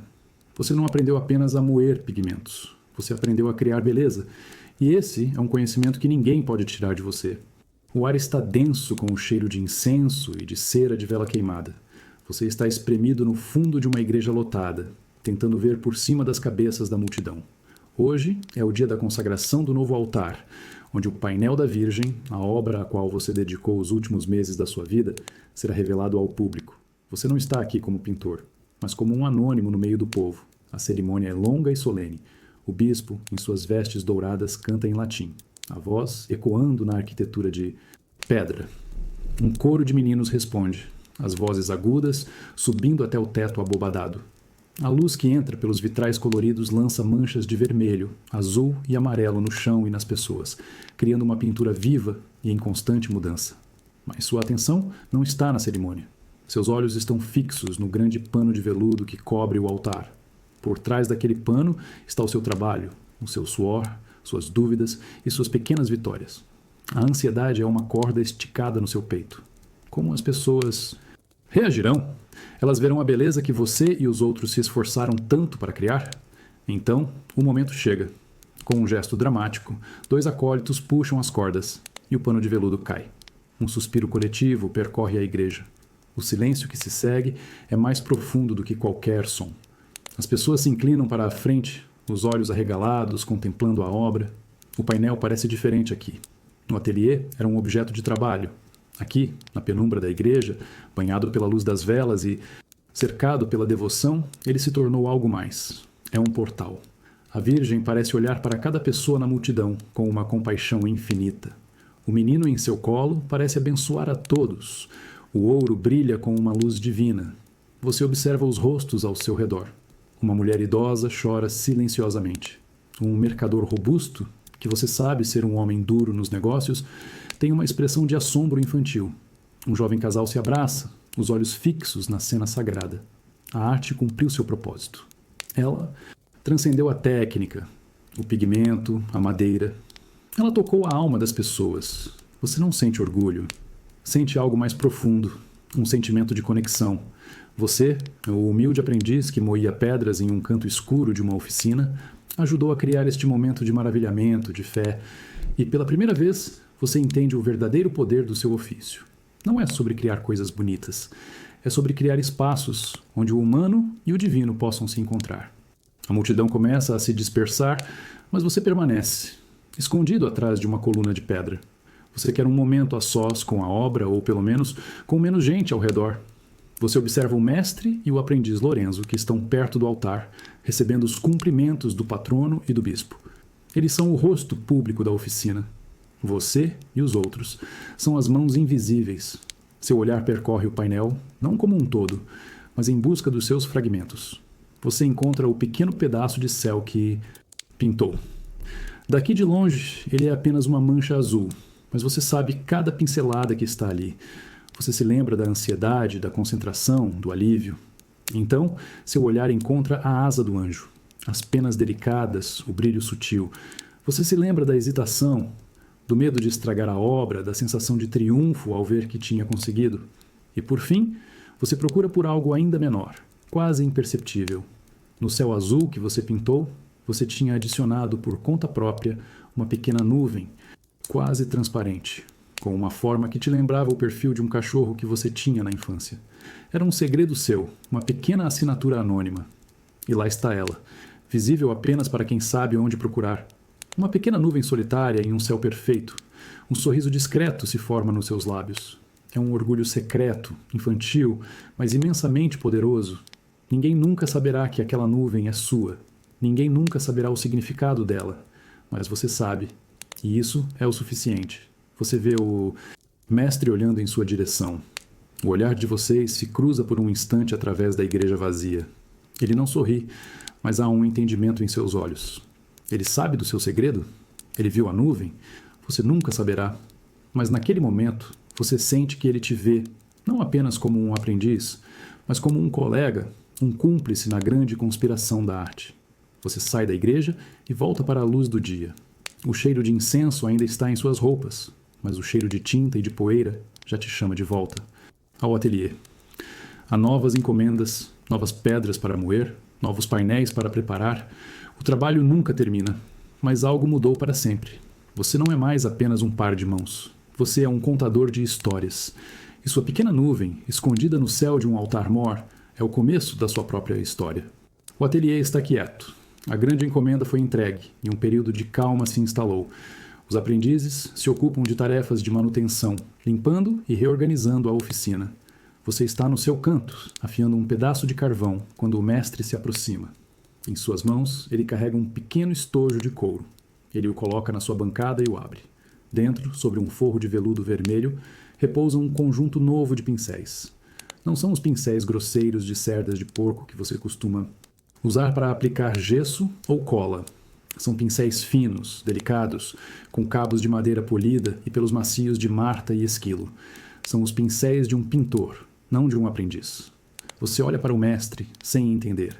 Ele apenas aponta para os pincéis e depois para um pequeno painel em branco que está preparado em um cavalete no canto. Um painel só para você. A mensagem é clara e tão chocante que você mal consegue respirar. Seu tempo como moedor de pigmentos e preparador de painéis acabou. Você pega um dos pincéis. O cabo é leve e equilibrado na sua mão. As cerdas são incrivelmente macias ao toque. É a ferramenta mais fina que você já segurou. É um presente, mas também uma responsabilidade imensa. É a declaração de que o mestre acredita que você está pronto. A ansiedade que você pensou ter dominado retorna com força total. Mas é uma ansiedade diferente. Não é mais o medo de falhar, mas o medo de não ser digno da confiança depositada em você. Você olha para o painel em branco. Ele não. É mais apenas uma superfície. É uma promessa. Uma tela para sua própria voz. Você se senta diante do painel. Pela primeira vez, você não tem um desenho do mestre para copiar, nem uma área designada para preencher.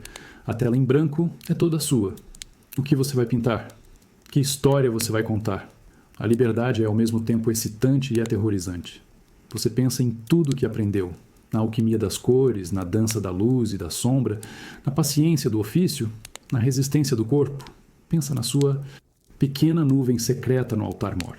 E então, uma imagem começa a se formar na sua mente. Você pega um pedaço de carvão. Sua mão, segurando o novo pincel, ainda treme um pouco. Mas você respira fundo. A jornada do aprendiz terminou, a jornada do artista está apenas começando. Você está sentado diante da madeira em branco.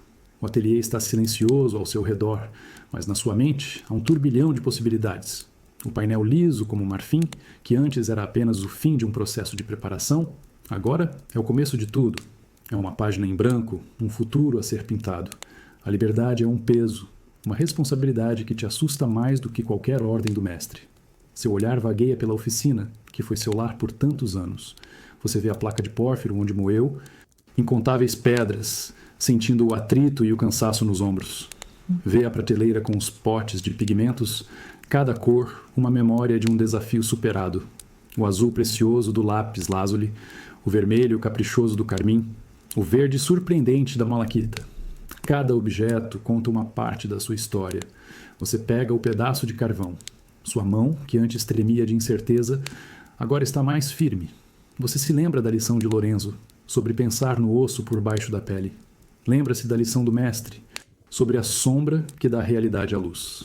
Lembra-se do seu próprio segredo, a pequena nuvem no céu da Virgem, um ato de autoafirmação silenciosa.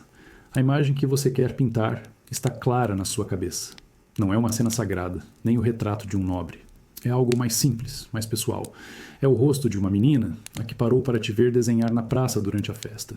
Você quer capturar a curiosidade pura em seus olhos, o sorriso que mal se formava em seus lábios. Com um traço inicial, você começa a esboçar. O som do carvão no painel é suave, quase um carinho.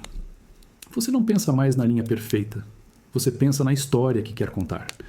A ansiedade se dissolve em uma concentração serena, um estado de fluxo onde o tempo parece parar.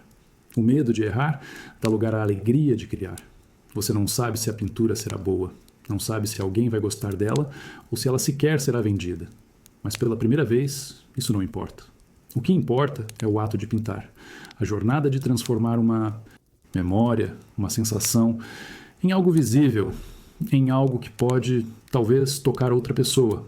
O mestre te observa de longe, um olhar discreto. Ele não interfere, não corrige. Ele te deu as ferramentas e o conhecimento. Agora, o caminho é seu. Diante da madeira em branco, você não vê mais um teste a ser superado, mas um convite. Um convite para descobrir quem você é, não como aprendiz, mas como artista. E com cada traço de carvão, você começa a dar a sua resposta.